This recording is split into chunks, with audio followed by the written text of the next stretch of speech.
Hi friends, good morning. So we are back with indirect tax GST for CA Inter for May 2020 and November 2020 students, right? I hope you're with me. So आज का हमारा plan क्या है? I had given you people homework. I had given you people what? Homework. I hope you're with me. Yes, questions on valuation देके रखा था and I hope you all have done the homework. So now let's discuss the question. Let's discuss the question. Question number 1.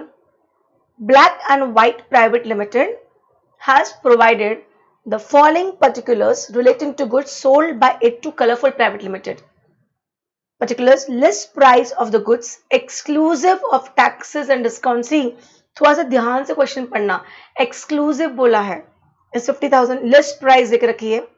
tax levied by municipal authority on sale of such goods is 5,000. CGST and SGST chargeable on the goods is 10,440 and packing charges not included in the list above is 1,000 rupees. Black and White Private Limited received rupees 2,000 as a subsidy from an NGO on sale of such goods and the price of ये important line है. The price of 50,000 is after considering the subsidy. Yes. Black and White offers 2% discounts on the list price of the goods which is recorded in the invoice of the goods to determine the value of taxable supply by Black and Private Limited. हमें clear? पहली चीज आपके question में ये होना compulsory है, computation of value of taxable supply, right? Then particulars and then amount. ये तीन चीजें हमेशा your solution should be in a tabular form. अब लिस्ट प्राइस लिया 50,000. टैक्स लिवाइड बाय, अब ऊपर स्टार्ट करते हैं. Tax levied by municipal authority. बस मैंने आपको ऑलरेडी पढ़ा है कि 15(2)(a बोलता है और कोई एक्ट में, कोई लॉ में अगर आपने कोई और टैक्सेस पे किया है तो वो ऐड करना पड़ेगा. और हम इसलिए ऐड कर रहे हैं क्योंकि यहाँ लिखा हुआ है excluding of taxes and discount, तो 5,000 ऐड कर दिया हमने, राइट? देन मैंने बोला CGST एंड SGST चार्ज, मैंने बोल के रखा है CGST एंड SGST ऐड नहीं होगा, वो ऐड है भी नहीं तो हमको कुछ करने की जरूरत ही नहीं है. अगर ऐड होता तो मैं सबट्रैक्ट कर देती. Packing charges, packing charges 15(2)(c. 15(2)(c क्या बोलता है कि बॉस कोई और एक्सपेंसेस किए गए हैं एट एनी टाइम और before supply to execute the supply has to be added, तो 1,000 रुपीज ऐड होने चाहिए. मतलब सब्सिडी के पॉइंट पे आते हैं. सब्सिडीज के लिए हमने क्या पढ़ा है? Subsidies directly affecting the price. Subsidies directly affecting the price का मतलब है if your price has got affected by subsidy. If your price has got affected by subsidy, that means you have reduced your price because you have received subsidy from somebody else. That subsidy will be added back as per 15(2)(e only if it is given by central government and state government, then only you are not going to add back. Am I clear? Getting my point? तो यहाँ पे subsidy received from a non-government body, am I clear, will be added back क्योंकि 50,000 after subsidy है. सी important है ये 50,000 क्या है? It is after subsidy, तो you have to add back. अगर यही सब्सिडी सेंट्रल गवर्नमेंट या स्टेट गवर्नमेंट से होती तो मैं ऐड बैक नहीं करती. am I clear? am I clear? फिर मैंने बोला 2, ये next line, discount on what? List price. List price हमारी कितनी है? 50,000. लिस्ट प्राइस पे डिस्काउंट है कितना परसेंट? 2%. तो 15(3)(a बोलता है discount known at the time of supply और before supply should be deducted. तो 50,000 का 2% है 1,000 रुपीज. हमारी वैल्यू ऑफ टैक्सेबल सप्लाई कितना आया? 57,000. I hope you are with me. How many have got this question correct? Answer करो. और बस क्वेश्चन के साथ साथ कितने लोगों ने सब सेक्शंस तक कोट किया है? 15(2)(a, 15(2)(a, 15(2)(c, 15(2)(e, 15(3)(a.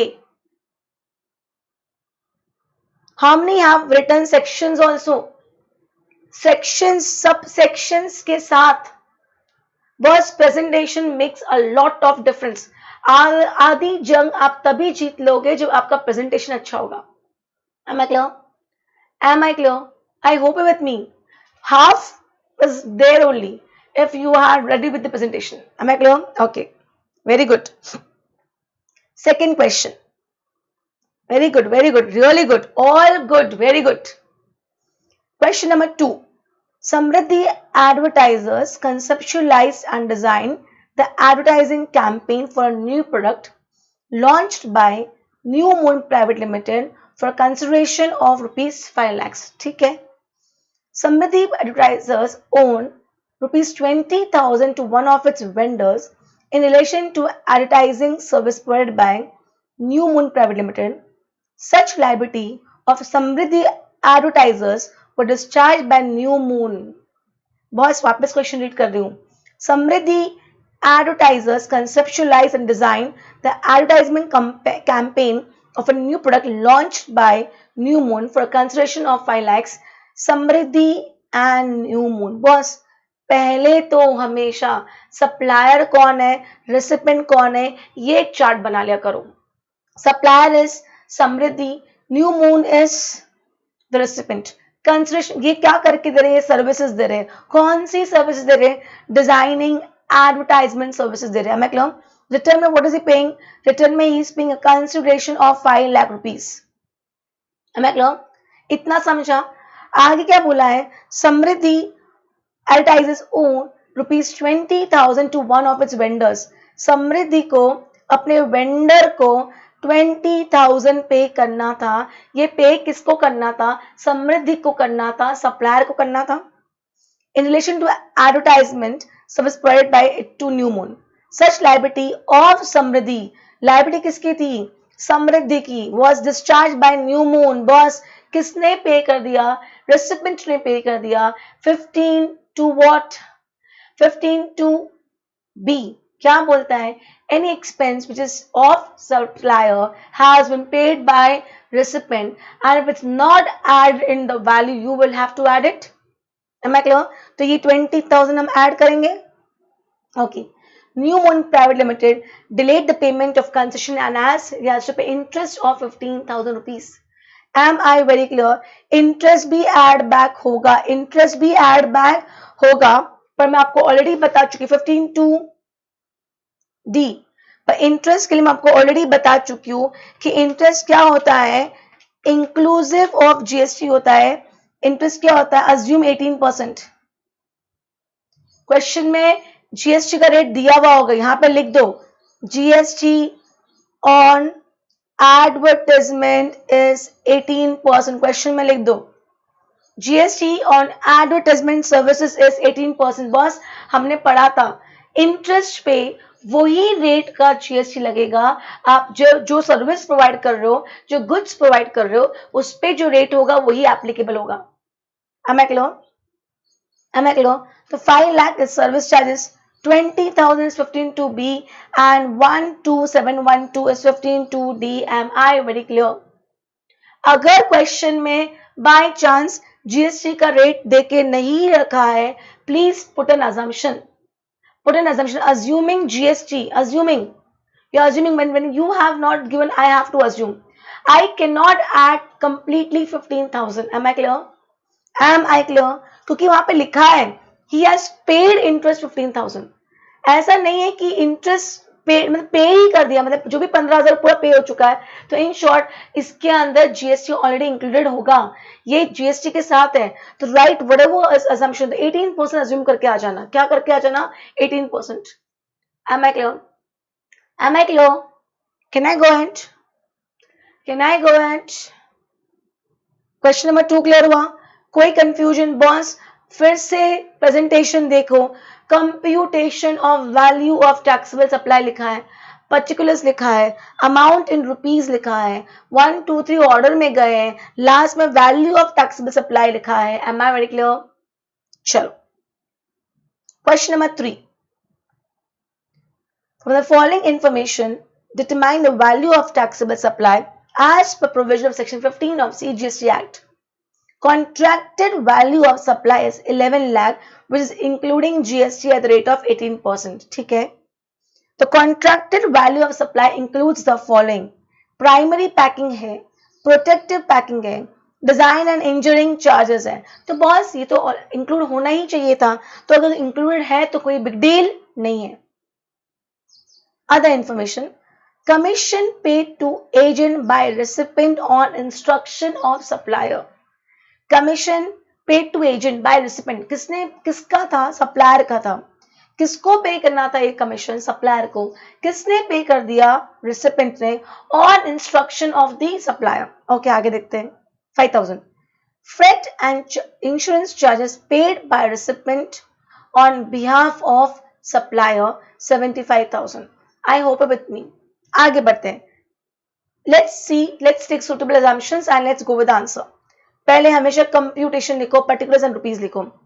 11 lakh is your contracted value. हमें इसमें प्राइमरी, प्रोटेक्टिव, डिजाइनिंग की करने की कुछ भी जरूरत नहीं है क्योंकि ऑलरेडी एडेड है। am I clear?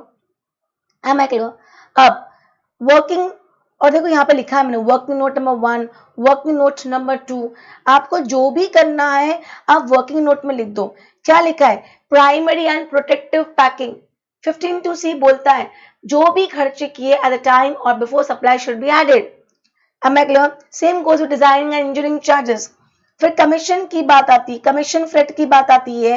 वो खर्चा किसका था? सप्लायर का था। किसने पे कर दिया? रेसिपिएंट ने पे कर दिया। अदर इंफॉर्मेशन में है, मतलब वो एडेड, उसका कुछ भी अभी तक कॉन्ट्रैक्ट में नहीं किया है। अदर इंफॉर्मेशन का मतलब है they are not included in the contracted value. Other information का मतलब है they are not included in the contracted value या नॉट डिडक्टेड, कुछ भी नहीं किया है। तो बस ये 5000 सप्लायर का खर्चा था। किसने पे कर दिया? रेसिपिएंट ने पे कर दिया। किसके बिहाफ पे? सप्लायर के बिहाफ पे। तो as per section 15(2)(b you have to add it back. आपने 5000 ऐड किया। Am I clear? Am I clear? Getting my point? आगे क्या बोला है? Freight and insurance paid by recipient on behalf of supplier. Same point. किसका खर्चा था? Supplier का था। किसने पे कर दिया? रेसिपिएंट ने पे कर दिया। Has to be added back 75,000। अब यहां देखो एक और प्रेजेंटेशन दिख रहा है आपको, दो कॉलम्स दिख रहे हैं, एक इनर कॉलम, एक आउटर कॉलम। ये भी अच्छा प्रेजेंटेशन है, ये भी अच्छा प्रेजेंटेशन है, एक इनर कॉलम का, एक आउटर कॉलम का। तो ये कितना है? 80,000। तो आपकी देखो cum tax, I hope you know this is something called as ex tax and cum tax. Cum interest, basically ना पता है ये वर्ड इंटरेस्ट के लिए यूज होता था। Cum interest and ex interest, cum tax and ex tax. Cum tax value का मतलब होता है it is not CUME, it is CUM only. Spelling में गलती नहीं है। कम टैक्स का मतलब होता है इंक्लूसिव ऑफ टैक्स। प्लीज अगर आपको कंफ्यूजन हो तो लिख दो value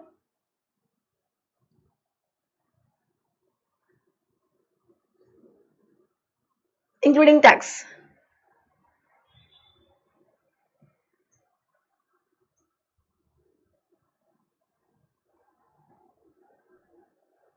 Am I clear? And then ये क्या है? ये 118% है। ये क्या है? 118% है। With me? Am I clear? तो 18% कितना? In short, मेरा वैल्यू ऑफ टैक्सेबल सप्लाई कितना आया? 10 lakhs। मेरा वैल्यू ऑफ टैक्सेबल सप्लाई कितना आया? 10 lakhs। Am I clear till here? Any problem till here? Why 11 lakhs as it includes GST? हाँ तो मैंने 11 lakhs लिया, उसके बाद मैंने उसमें टैक्स का एलिमेंट हटा दिया। 11 lakhs includes GST, but in the end I have removed the value of tax. In the end, I hope you've got the answer.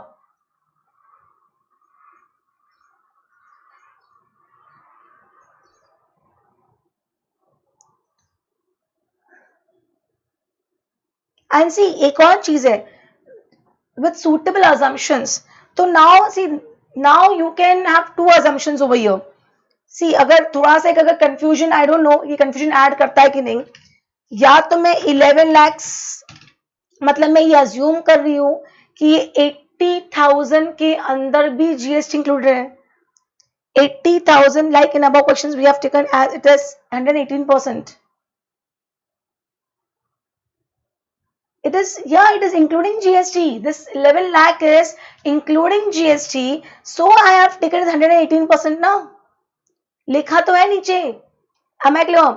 अब यहाँ पे एक कंफ्यूजन आ सकता है बच्चों को, मतलब this can be one confusion over here कि 11 लाख, सपोज एक और प्रेजेंटेशन हो सकता है 11 lakhs into 100 divided by 118 comes to, suppose ये जो वैल्यू है, I am writing it over here 932203.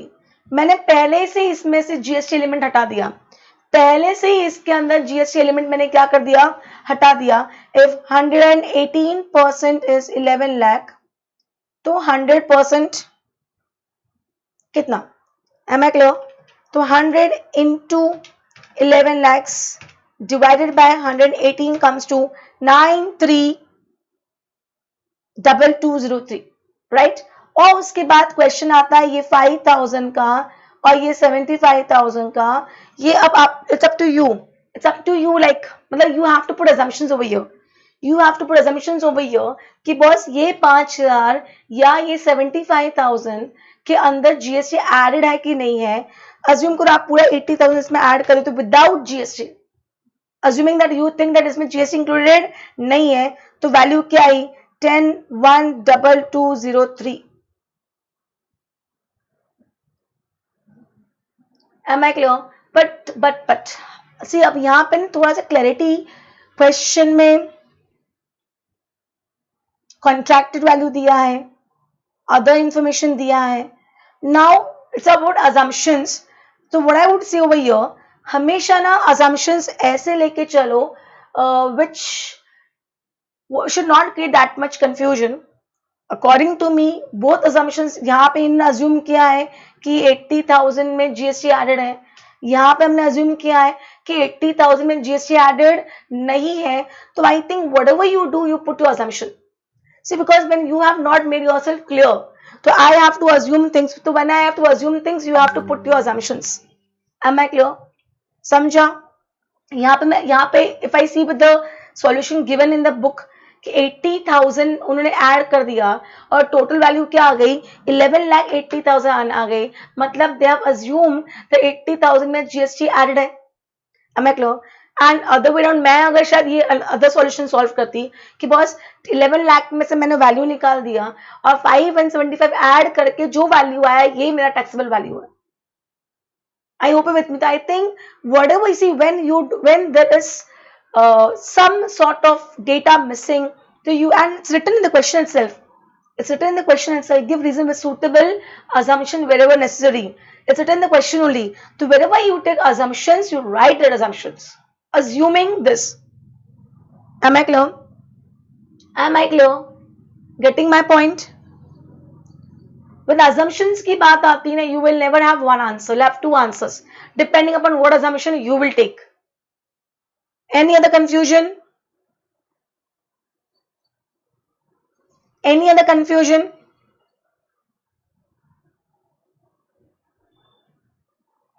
I think I would have gone for this solution, this one, because what they have given is commission paid is 5,000, freight engine charges 75,000. Am I clear?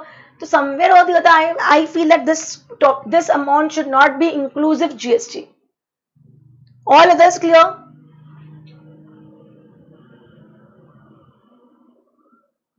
Can I go ahead?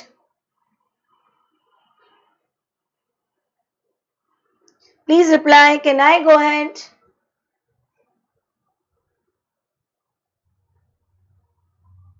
Okay. Fine. Next question. Question number 4. Comfort Footwear, a registered supply of Agra, has a non-moving stock. What do you have non-moving stock? Dead stock. Non-moving का मतलब होता है बिक नहीं रहा है, तो dead stock बोलते हैं हम लोग अकाउंट्स के टर्म्स में. Worth rupees 8 lakhs for a particular variety of shoes that are out of fashion. It has not been able to find a market in spite of huge discount offered. Subsequently, it was able to sell the stock at a very low price of rupees 5 lakhs to a retailer in Madhya Pradesh. with the condition that the retailer would display hoarding of comfort footwear and all the retail outlets in the state. 8 lakh की चीज 5 लाख में मिली. अब यहाँ question क्या आता है boss? यहाँ पे क्वेश्चन जो बच्चों के दिमाग में आएगा ना कि comfort to a retailer in Madhya Pradesh. Am I clear? तो बच्चे कंफ्यूज कहाँ हो जाएंगे, क्योंकि retailer is giving him 5 lakh rupees plus hoardings लगा के दे रहा है, प्लस क्या करके दे रहा है, होर्डिंग्स लगा के दे रहा है. तो now what will come to your minus, is the concession only in money or there is money as well as non-monetary? There is monetary as well as non-monetary. Let's read the question. In the case the supplier and recipient are not related person, although a condition is imposed on the recipient on affecting the sale, such condition has no bearing on the contract price. This is a case of which sale? Distress sale. See, ऐसा नहीं हुआ है कि 8 लाख का माल 5 लाख में इसलिए करके दिया है कि आप और भी कुछ दे रहे हो. रेसिपिएंट सी अंडरस्टैंड करो, कोई भी चीज कम भाव में क्यों मिलती है कि बॉस ओके ये भी दे दो और ये भी दे दो. मैं क्लियर? तो यह 8 लाख की चीज 5 लाख में इसलिए नहीं मिल रही है क्योंकि रेसिपिएंट कुछ और भी दे रहा है. नहीं, ये 8 लाख की चीज 5 लाख में इसलिए मिल रही है, इसको डिस्ट्रेस सेल कहा जाता है. डिस्ट्रेस का मतलब फॉर एग्जाम्पल एक वर्ड बताती हूँ. जैसे सपोज आपने किसी ने हाउसिंग लोन लेके रखा है और हाउसिंग लोन का रिपेमेंट नहीं कर पा रहा है, तो बैंक जाके वो घर जब्त कर लेती है और फिर बैंक क्या करती है, वो घर बेचती है. That sale is called as distress sale. मेरे को बेचना है, मतलब मुझे बस निकालना है माल, जो भाव दोगे वो भाव में मैं निकालने को तैयार हूं. That's called as distress sale. Am I clear? क्या लिखा है? Thus in case of distress sale and in such case it cannot be said that supply is lacking sold concession, therefore the price is 5 lakh which is accepted as value of supply. समझो यहाँ पे क्या हो रहा है, थोड़ा सा high level चला जाता है. I know this question may not be asked in your exam but still I wanted to discuss over here. मैं सप्लायर हूँ, आप रेसिपिएंट हो, मैंने आपसे 5 लाख रुपए लिए प्लस होर्डिंग्स लगवाए. अब मैंने 5 लाख की वैल्यू फिक्स करके उस पर टैक्स कलेक्ट करके पे कर दिया. डिपार्टमेंट आके मुझसे बोलता है आपने 8 लाख की चीज 5 लाख में कैसे दे दी, आपको कुछ और भी मिल रहा होगा. मतलब वो फिशी बोलते ना, डाउट. जैसे सीए ऑडिटर्स को डाउट रहता है ना कि नहीं there is something wrong. Get my point. Basic auditor का काम ही होता है, स्टार्टिंग ही शक से करते हैं हम लोग, राइट? अब मैं क्लियर? तो सेम थिंग, डिपार्टमेंट आके मुझसे बोलेगा कि बॉस 8 लाख की चीज आपने 5 लाख में कैसे दे दी, मतलब आपको कुछ और भी मिल रहा है, बंदा आपका होर्डिंग लगा रहा है. मैंने सर होर्डिंग का कोई लिंक मेरे प्राइस से नहीं है, मेरा माल बिक ही नहीं रहा था. I wanted somebody to buy my stuff, it was a non moving stock, it was a dead stock, मेरा पैसा ब्लॉक हो गया था. I just wanted to get rid of that goods. तो जो भाव में गया उस भाव में मैंने बेच दिया. ऐसा नहीं कि मुझे 5 लाख और भी कुछ सामने वाले ने इसके अलावा भी कुछ दिया, nothing like it. Am I clear? Am I clear? Yes, very clear. Is question number 4 clear? थोड़ा सा लेवल हाई जाता है पर फिर भी डिस्कस किया मैंने, just to have that thinking शुरू करवाने के लिए, थॉट प्रोसेस स्टार्ट करवाने के लिए. Clear? Okay. Question number 5. I hope you all have done the homework. XYZ Private Limited has provided the following particulars relating to goods sold by it to ABC. मतलब XYZ ने माल किसको दिया? ABC को दिया. List price, I think same question है शायद. List price 1,25,000 exclusive of taxes and discounts. Then tax by Mumbai Authority, same question दिख रहा है. CGST and SGST 19,200 है. Packing charges not included in the price. XYZ Limited received rupees 9,500 as a subsidy from NPO in respect of timely supply of such goods. The price of 1,25,000 above of the goods is after considering such subsidy. Offers XYZ Limited offers 4% discount on the list price. Same to same question as question number 1. See, I'll tell you. ऐसा नहीं होता है कि exam में same question आ जाए, but yes हम अगर 11 question solve कर रहे हैं तो 11 क्वेश्चन में अलग एडजस्टमेंट्स हैं. वो क्या करेंगे, सब में से एक एडजस्टमेंट पिक करके अपना एक नया क्वेश्चन बना देंगे. तो अगर हम ऑलरेडी वो एडजस्टमेंट्स घर में ट्राई करके आ चुके हैं, थॉट दे के आ चुके हैं, तो कितने भी परम्यूटेशन कॉम्बिनेशन करें, we will be in a position to answer. Am I clear? Clear? I'm not discussing question number 5, same as it is. Okay, question number 6. Floral advertisers conceptualize and designs. Oh, same question again. Same question again with the name change. Floral advertisers and conceptualize and designs the advertisement campaign for a new produce launched by Jupiter for a concession of 25 lakhs. Floral advertisers owe rupees 450 to one of its vendors in relation to the advertising service provided by Jupiter Stamping. Such liability of Floral was discharged by Jupiter. Jupiter delayed payment of concession and has to pay interest of 50,000 rupees. Same question है, आप क्या करोगे? आप उसके अंदर 25 लाख में 4.5 lakh add कर दोगे, किसके? 15 टू बी के नाम पे, और इंटरेस्ट कितना है? 50,000, पर पूरा 50,000 ऐड नहीं करोगे. Am I clear? Am I clear? यहाँ एक नोट दिया है. The interest for delay in payment of concession will be included in the value of supply, but the time of supply of such interest will be the date when such interest will be the date when the interest is received. In terms of section 13.6, such interest has been assumed to be inclusive of GST and the value computed by making back calculation is 42,373. Boss एक और word आ रहा है, बार बार आ रहा है. Interest के case में टाइम ऑफ सप्लाई बार बार आ रहा है. इंटरेस्ट के केस में टाइम ऑफ सप्लाई बार बार आ रहा है. तो when I will take, may be not today, tomorrow, I'll be starting with today a small chapter after these questions, so that we'll be in a position to complete that chapter maybe today and little bit tomorrow, and then I'll start with time of supply chapter tomorrow. Am I clear? Yes, with me? Sure. तो interest के case में जब भी interest पे हम आएंगे, कौन से चैप्टर में? टाइम ऑफ सप्लाई चैप्टर में. We will again come to this point कि मैम इंटरेस्ट के केस में टाइम ऑफ सप्लाई क्यों बोला जा रहा है. अभी नहीं समझ में आएगा आपको, क्योंकि I have yet not taught to people time of supply. Okay, I hope I am very clear. Next question, question number 7. Supreme foods private limited an order for supply of processed food from Hotelier Limited. Hotelier Limited wants the consignment tested for gluten or specified chemicals. अच्छा, received an order.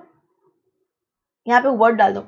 Supreme Food Private Limited received an order for supply processed food from Hotelier Limited. मतलब Supreme is supplier and Hotelier is recipient.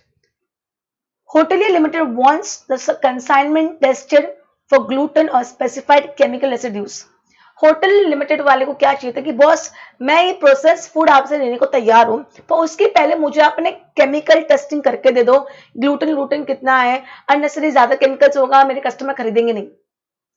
Supreme court limit does the testing and charges a testing fee of 15,000 rupees from Hotelier Limited.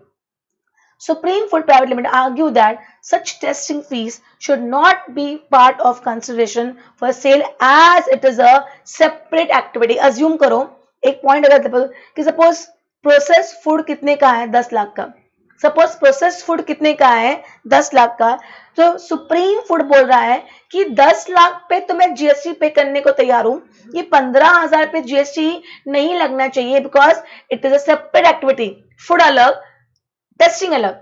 हम already पढ़ के आ चुके हैं 15(2)(c) में, कोई भी incidental expenses done at the time of supply or before supply has to be added in the value. Am I clear? कोई confusion है ही नहीं. Am I very clear? Am I very clear? Simple है. Argument is not correct as per section 15(2)(c). 15(2)(c) बोलता है any additional expenses, any incidental expenses done by supply at the time of supply or before supply should be added in the value. Am I clear? Am I clear? Sure. Can I go ahead? कोई तकलीफ यहाँ तक? Is question number 7 clear? Next question, question number 8. Vikas Charitable Institution makes a substantial donation each year to a reputed private management institution to subsidy the education of low-income group students who have gained admission there. The fees these individuals is reduced thereby coming to rupees 1 lakh as a year compared to rupees 4 lakh a year for other students. मतलब low income वालों को 1 lakh charge कर रहे हैं and other को 4 lakh charge कर रहे हैं. मुझे बताओ, एक क्वेश्चन में एक लाइन में आंसर दो, सब्सिडी कितने अमाउंट की है? What is the amount of subsidy Vikas is giving to the institute? Answer. Subsidy कितने अमाउंट की है Vikas is giving to the institute? What is the amount of subsidy?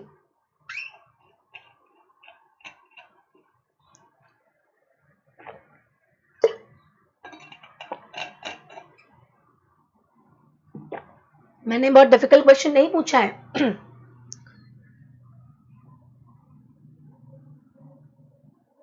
What is the amount of subsidy? कितनी subsidy दी है? एक word में, एक letter में आंसर आ जाता मेरे पास. क्या टाइप कर रहे हो? Others.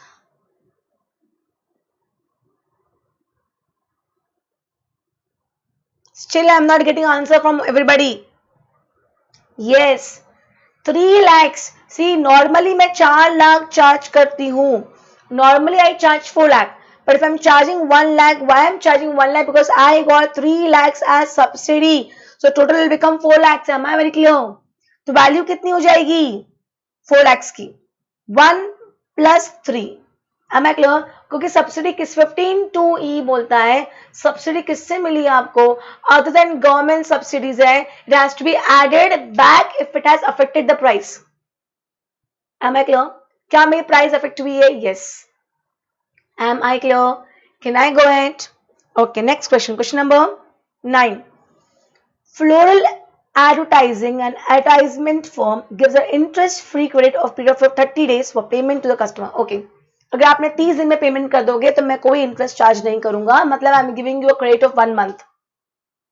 One of the customer paid for the supply 40 days after supply of service. मतलब उसने डिले किया. 30 दिन तक तो बंदा इंटरेस्ट चार्ज नहीं करता है, अगर आप 30 दिन के ऊपर लेते हो तो आई charge interest. Floral advertisement waived. Waived का मतलब cancel. Wave of. Waive the interest payable for delay of 10 days. The department wants to add interest for 10 days as per contract. Should notional interest be added to the taxable value? मैंने आपको clearly बताया था, interest तभी add होगा जब actually पे किया गया हो. कितना ऐड होगा? जितना पे किया गया हो. और उसमें भी हम पढ़ चुके कि interest is always including GST. तो हम उसको हमेशा इंक्लूडिंग जीएसटी मानते हैं, तो वो कम टैक्स होता है. तो उसमें से हमें टैक्स का पोर्शन निकाल के जो बचता है उसको हम लोग वैल्यू में ऐड करते हैं. Only when recipient has paid. अगर रेसिपिएंट ने पे ही नहीं किया है, सप्लायर ने वेव ऑफ कर दिया है, सप्लायर ने कैंसिल कर दिया है, तो we are not going to add back. Notional interest will not be added back. Clear? Next question, question number 10. Leather Products Limited sells shoes to dealers to whom it charges a list price minus standard discount and pays GST accordingly. मतलब list price less standard discount. When such remain unsold with the dealers, it offers, when such shoes remain unsold with the dealers, it offers additional discount on the stock as an incentive to push the sale. Can the additional discount be reduced from the price at which the goods were sold? Am I clear? And do the adjustments. Am I clear? Yeah, इतना कर दो, and कर दो. Can the additional discount be reduced from the price at which goods are sold? Boss, 15(3) क्या बोलता है? 3A and 3B. बस standard discount का तो मुझे कोई इशू नहीं है क्योंकि वो 15(3)A में आ गया. 15(3)A में आ गया तो स्टैंडर्ड डिस्काउंट तो माइनस होना ही है. 15(3)A बोलता है any discount known at the time और बिफोर सप्लाई. 15.3 क्या बोलता है, any discount known at the time और before supply should be reduced. अब 15.3 बोलता है, 15.3b बोलता है कोई discount after the supply will be reduced only when two conditions are satisfied. First condition कि कॉन्ट्रैक्ट में डिस्काउंट के बारे में होना चाहिए एंड रेसिपिएंट ने डिस्काउंट के ऊपर जितना भी आईटीसी जो टैक्स का अवेल किया था वो रिवर्स करना पड़ेगा। अब इस क्वेश्चन समझ में ये आता है कि बस ये जो सेकेंडरी डिस्काउंट की बात चल रही है या ये एडिशनल डिस्काउंट की बात चल रही है, ये कहीं भी कॉन्ट्रैक्ट में लिखा हुआ नहीं था, वो तो उनका माल बिक नहीं रहा था, तो ठीक है उस समय में और डिस्काउंट देता आपको तो और आपके पास कम भाव में हो जाएगा तो आप बेच पाओगे। अब मैं क्लियर, ये डिस्काउंट के बारे में 15.3b ने बात नहीं की है, तो ये डिस्काउंट का डिडक्शन हमें मिलने वाला नहीं है। Am I very clear? Am I very clear? यहां तक समझा? Is 10 questions clear? Is first 10 clear? Now let's come to 11 question. A really good question. बहुत ही अच्छा क्वेश्चन है, थोड़ा सा लेवल हाई है, but I wanted this level high. कभी तो लेवल हाई करना पड़ेगा ना। आंसी मैंने आपको बोल के रखा है, I am as of now working on many things, इसलिए मेरा आपका अभी तक मेरा वो स्कैनर ऑफ टैक्स तैयार नहीं हुआ है।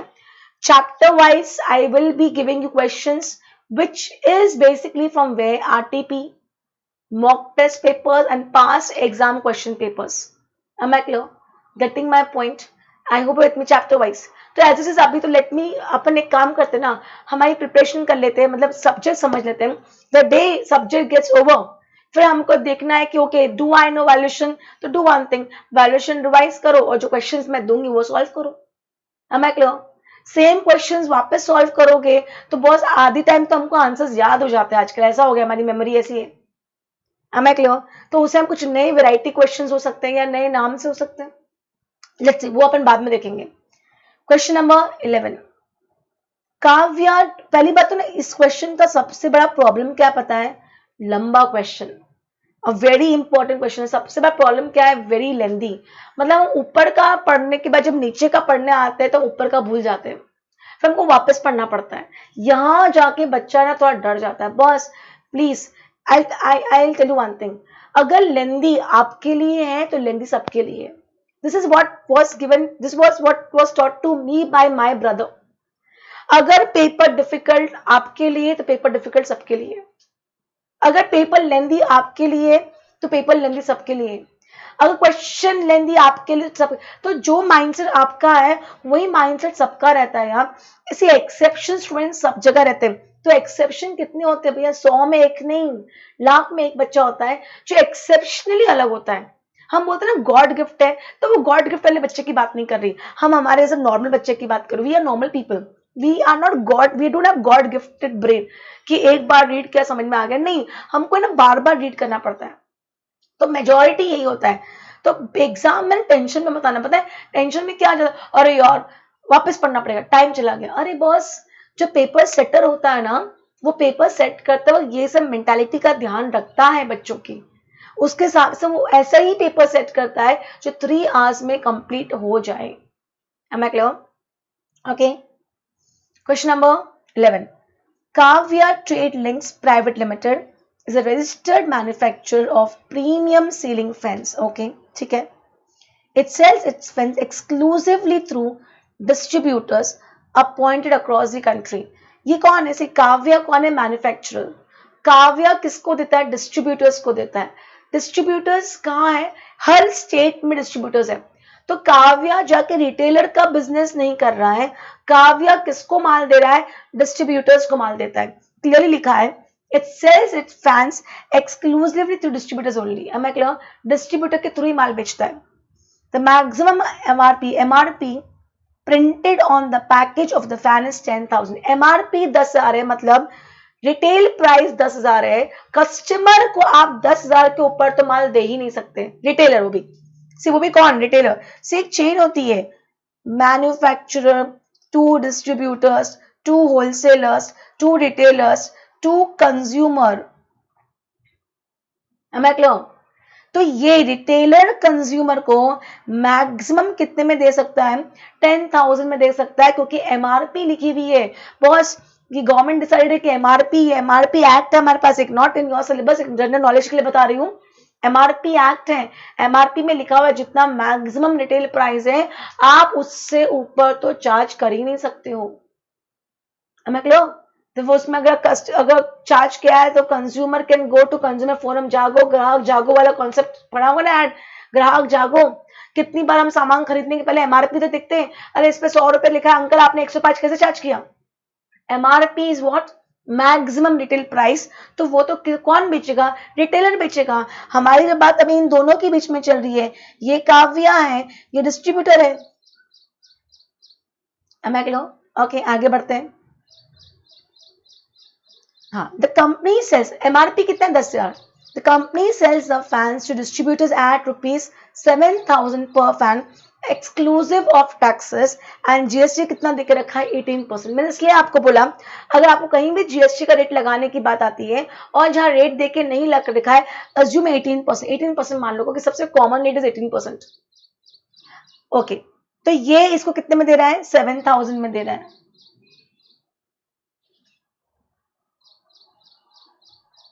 कितने में दे रहा है? 7,000 में। ठीक है, आगे देखते हैं। The stock is dispatched to the distributors on quarterly basis. Stock for a quarter being dispatched in the second week of month preceding the relevant quarter. देखो लैंग्वेज पढ़ो। The stock is dispatched to distributors on quarterly basis, मतलब एक quarterly माल जाता है। Stock for a quarter being dispatched in the second week of the month preceding the relevant quarter. Who is going to explain this line? Explain करो, example देके explain करो। Suppose July to सितंबर का quarter है, मुझे बताओ इस quarter के लिए माल कब डिस्पैच होगा?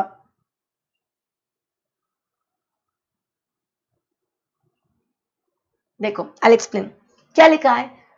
जुलाई टू सितंबर का क्वार्टर का माल जा रहा है, तो बस अगर जुलाई टू सितंबर के क्वार्टर का माल जा रहा है, परफेक्ट, तो उस केस में इस क्वार्टर का प्रीसीडिंग मतलब पहले वाला महीना कौन सा है? जून महीना। जून महीने के सेकेंड वीक तक जुलाई टू सितंबर का माल डिस्पैच हो जाएगा। बस जरूरी है ना, आज वो माल देगा, पहुंचेगा, वो बंदा चेक करेगा, अपने मार्केट अपने प्रोडक्ट को समझेगा क्या आया है खुद की प्राइस सेट करेगा, तो उतना तो 15-20 दिन का टाइम चाहिए कि नहीं चाहिए? और जुलाई के पहले अगर माल पहुंचा नहीं और ये सब काम हुआ नहीं, तो जुलाई टू सितंबर में मैं सेल कैसे एग्जीक्यूट करूंगी? हमें क्लियर? तो क्या लिखा है? The stock is dispatched to distributors on quarterly basis. Stock for a quarter being dispatched in the second week of the month preceding the relevant quarter. However, additional stock is dispatched at any point of the year if the company receives a requisition of that effect from any of its distributors. Normally quarterly तो एक महीने के पहले जाते हैं, June month में चला जाएगा। एडिशनली अगर आपने कोई डिमांड किया तो वो तो कभी भी भेज सकते हो।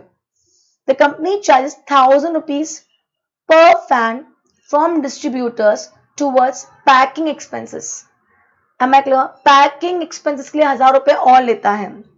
ठीक है, the company has a policy of offer a discount of 10% per fan on fans supplied to distributors for a quarter. The distributor sells 500 fans in the preceding quarter. समझना, मतलब अप्रैल टू जून में अगर आपने 500 से ज्यादा डिस्ट्रीब्यूटर 500 या उससे ज्यादा फैन बेचे अप्रैल टू जून में, तो फिर आपको 10% डिस्काउंट मिलेगा। The company has a policy to offer a discount of 10% per fan supplied to distributors for a quarter. The distributors sell 500 in the preceding quarter. The discount is offered on the price on which the fans are sold to distributors excluding all charges and taxes. समझ में आएगा? Don't worry, बहुत simple question है, बस language है। अब यहां तक तो हमें कंपनी की पॉलिसी दे दी है कि डिस्काउंट कितना देंगे, पैकिंग चार्जेस कितना है, एमआरपी कितना है, डिस्ट्रीब्यूटर्स को हम कितने में देते हैं, ये सब हमको बता दिया. The company appoints Prakash Sales as distributor on 1st April and dispatch 750 fans on 8th April on the stock as stock for the quarter April to June. ठीक है, April to June का कब दिया उसने माल? 8th April को दिया. Prakash Sales places a purchase order of 1000 fans with the company for the quarter July to September. ठीक है, the order dispatched by the company on 10th June and same is received by distributor by 18th June. The distributors makes the payment for the fans on 26th June and avails applicable ITC. The distributor reports sales of 700 fans for the quarter April to June and 850 fans for the quarter July to September. Am I clear? Examine this scenario with reference to section 15 and compute the taxable value of supply for Caviar Limited for the quarter July to September. July to September के बारे में information देनी है. Boss, a really good question, a really good question. Again समझो, अप्रैल to June में 750 fans गए. अप्रैल to June quarter में कितने फैंस डिस्पैच हुए हैं? 750 फैंस डिस्पैच हुए हैं. Am I clear? 750 में से 700 सोल्ड हो गए. एंड जुलाई टू सितंबर में कितने फैंस डिस्पैच हुए हैं? 1000 फैंस डिस्पैच हुए हैं, उसमें से 850 बिक गए हैं. Am I clear? कितने फैंस दिए? 7000 में फैंस दिए. Am I clear? प्लस एक डिस्काउंट एलिमेंट की बात चल रही है और प्लस एक पैकिंग चार्जेस की बात चल रही है. Am I clear? Let's see the solution. Make suitable assumptions.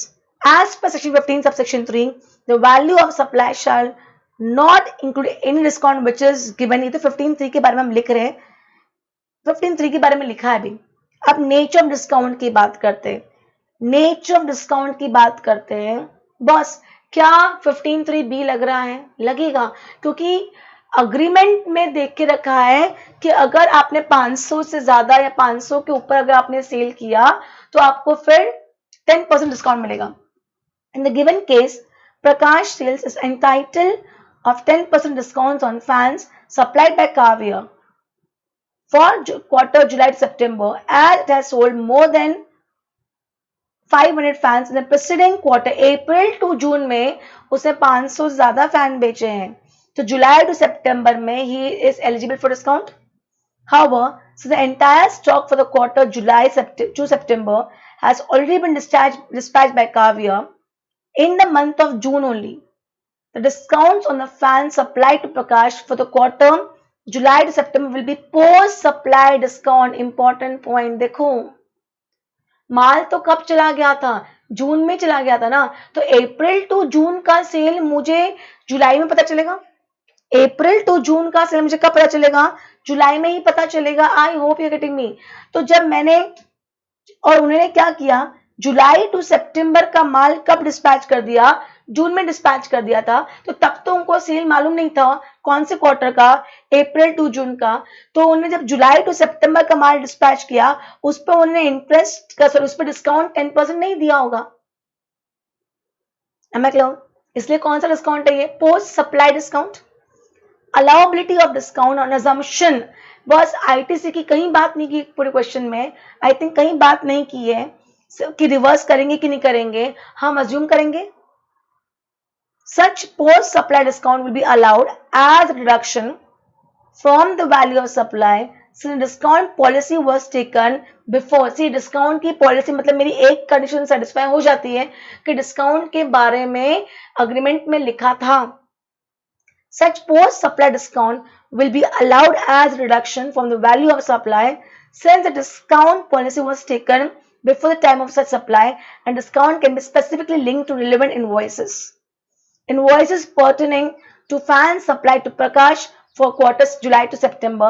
Product Prakash sales provided. ये हम assume कर रहे हैं कि बंदे ने ITC जो लिया होगा वो डिस्काउंट के ऊपर, उसके ऊपर जो टैक्स पे किया होगा उसका ITC रिवर्स कर देगा. अब यहाँ पे देखो, the value of supply will be as follows. हमें ये कौन से क्वार्टर का करना है, जुलाई टू सितंबर का करना है। मतलब 7000 डिस्ट्रीब्यूटर की प्राइस थी, 1000 रुपए पैकिंग चार्ज था। उन्होंने क्लियरली बोला है discount of 10% on what, discount of 10% on what, कहां लिखा है पॉइंट, हाँ, this discount is offered on the price excluding all charges and taxes. तो 7000 पे 10% मतलब कितना, 700 रुपए। तो वैल्यू कितनी होनी चाहिए पर फैन, 7300 होनी चाहिए। और उस क्वार्टर में कितना माल गया था, उस क्वार्टर के लिए 1000 गए थे, तो ये होना चाहिए था। Value of supply will thus be committed as under, am I very clear, yes और no, I hope with me. Value supply हुआ, पैकिंग यहाँ पे देखो रिवर्स कितना होगा आईटीसी, 1000 फैन के ऊपर 700 रुपए का डिस्काउंट था, उसका 7 लाख रुपए की एक्सेस वैल्यू हुई होगी। 7 लाख का 18% मतलब 1,26,000 को रिवर्स करना पड़ेगा। सी पहले जब बिल, ये तो बात की बात है, जब पहले बिल गया होगा ना 7000 प्लस 1000 रुपए कितना हुआ, 8000 हुआ, और 8000 में से कितने गए, 1000 fans. Am I clear, am I clear, 80 lakh गए, पर एक्चुअली 80 लाख के ऊपर 18% का जीएसटी लगा होगा।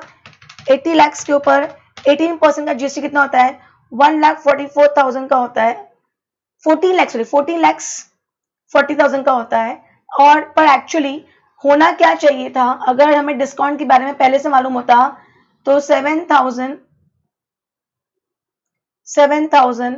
प्लस 1000 माइनस 700 कितना हुआ, 8 minus 700 comes to 7,300 into 1000 unit होती, into 1000 comes to 73 lakhs।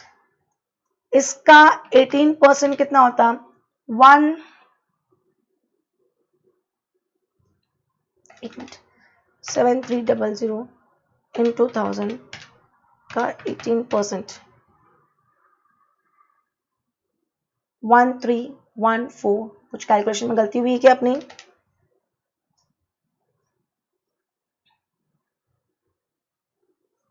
Okay. In short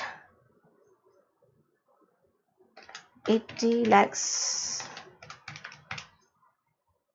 wait 8000 into 1000 का 18%, ओके, एंड 8000 into 1000 माइनस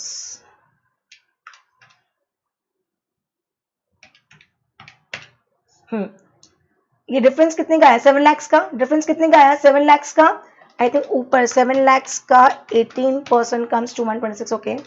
तो 144,000 माइनस 1314, अंडरस्टैंड करो। अब यहाँ पे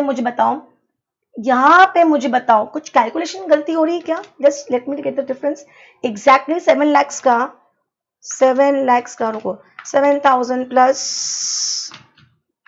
1,000 minus 7,000 plus 1,000 minus 700 comes to 7,300 into 1,000 is 7 का 18% comes to 13144, okay, and this is exact difference कितना आ रहा है अपना, 80 lakhs 8,000 into 1,000 का 18% minus 13146, हाँ exactly this comes to 1,26,000, corrected, calculation गलती नहीं है, 1,26,000, गेटिंग माय पॉइंट, यस। ये एक्सेस जीएसटी चार्ज किया था, एक्चुअल इनवॉइस इतने का होना चाहिए था, पर इनवॉइस कितने का हुआ, 80,000 का। इनवॉइस कितने का होना चाहिए था, 73 लाख का, पर कितने का हुआ, 80 लाख का। जीएसटी कितना चार्ज किया, 144, कितना चार्ज होना चाहिए था, कितना होना, 13,14,000 का होना चाहिए था, पर 144 का हुआ। तो 1,26,000 का एक्सेस जीएसटी चार्ज हुआ है। आप क्या करो, इसका और इसका रिसिपेंट ने क्या कर लिया होगा, आईटीसी अवेल किया होगा, तो रिसिपेंट को क्या बोलो, इसका आईटीसी रिवर्स कर दे, इसका आईटीसी क्या कर दे, रिवर्स कर दे। गेटिंग माय पॉइंट, कोई कंफ्यूजन नहीं आता। सी इस क्वेश्चन में सबसे कैलकुलेशन इंपॉर्टेंट नहीं था, कैलकुलेशन डिफिकल्ट नहीं था, मुझे ऐसा मिलना चाहिए। इस क्वेश्चन में problem was with the language of the question. April to June में अगर आपने 500 से ज्यादा फैन बेचे तो नेक्स्ट क्वार्टर में आपको 10% डिस्काउंट मिलेगा। Am I clear? अब वो 10% आपको नेक्स्ट क्वार्टर की सप्लाई में मिलेगा। Getting my point? Am I clear? पर अब जुलाई से सितंबर का माल तो मैं जून में डिस्पैच कर चुकी थी, तो मेरे को क्या मालूम कि 500 से ऊपर फैन बिका है कि नहीं बिका। तो मैंने नॉर्मल पे माल दे दिया, बाद में पता चला कि आपने 500 से ऊपर का बेचा है, तो जुलाई टू सितंबर में आपको क्या मिलना चाहिए था, डिस्काउंट मिलना चाहिए था। Am I clear? Am I clear? समझा? बहुत ही इंपॉर्टेंट क्वेश्चन है ये, रियली इंपॉर्टेंट क्वेश्चन है। एंड ये क्वेश्चन किसका है, ये क्वेश्चन कहां से उठाया है, मॉक टेस्ट पेपर में से उठाया है। मतलब ये क्वेश्चन ICAI का गिवन है। Am I clear? ये क्वेश्चन किसका है, IC। अब भले ये क्वेश्चन CA फाइनल्स का भी हो, it will not matter, the same question they can ask in CA inter also. I hope I'm very clear. I hope I'm very clear. Is valuation chapter very clear? Boss please एक काम करो, valuation chapter की beginning में लिख देना refer question number 11। सी क्या होता है, कल पेपर है तो हम आज सारे 11 क्वेश्चन रिवाइज करके नहीं जा सकते, प्रैक्टिकली नॉट पॉसिबल। हाँ, but there are few questions जो आपको जाने के पहले, एग्जाम अगर कल है तो आज गो थ्रू करना चाहिए। आज गो थ्रू करना चाहिए। Getting my point? तो आपके पास अगर वो लिस्ट रेडी होगी ना तो it will become very easy for you. तो कोई कोई क्वेश्चन में पूरा क्वेश्चन समझ में आ जाता है, पर कोई एडजस्टमेंट समझ में नहीं आता है, वो एडजस्टमेंट चैप्टर के बिगनिंग में लिख लो। I hope you getting me? Yes? कोई प्रॉब्लम? यस और no? Is all 11 questions clear? Any confusion? Please reply. Any confusion? Please reply. Any confusion over here?